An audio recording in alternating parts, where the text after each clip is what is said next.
నిషేధిత జాబితా అంటే రిజిస్ట్రేషన్ కాకుండా నిషేధించబడిన భూముల జాబితా. అన్ని రకాల భూములని రిజిస్ట్రేషన్ చేయడానికి వీలు లేదు.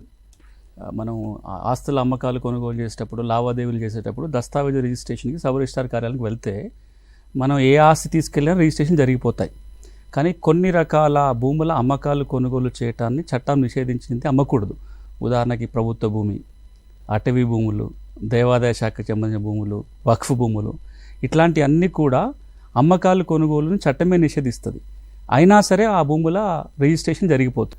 ఏ భూముల అమ్మకాలు కొనుగోలు చేయకూడదో ఆ భూముల జాబితా తయారు చేసి వాటిని రిజిస్ట్రేషన్ ఆఫీస్లో పంపుతారు. దాన్ని మనం నిషేధిత జాబితా లేదా ప్రొహిబిటెడ్ ప్రాపర్టీస్ లిస్ట్ అంటాం.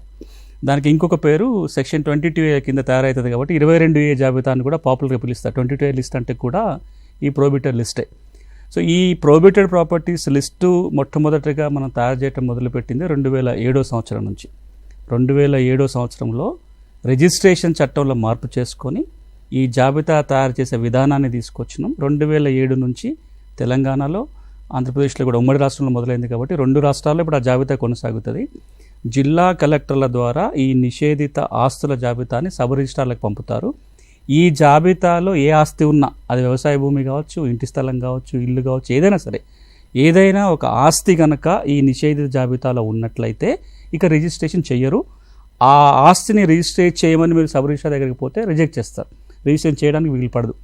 ఇది తేవడానికి ఇంకా అసలు మూల కారణం ఏంటంటే, మన దేశంలో గత ఎపిసోడ్లో కూడా మాట్లాడుకున్నాం ఏంటంటే, భూములని దస్తావేజులు రాసుకున్నప్పుడు మన దేశంలో దస్తావేజుల రిజిస్ట్రేషన్ జరుగుతుంది కానీ హక్కుల రిజిస్ట్రేషన్ జరగదు.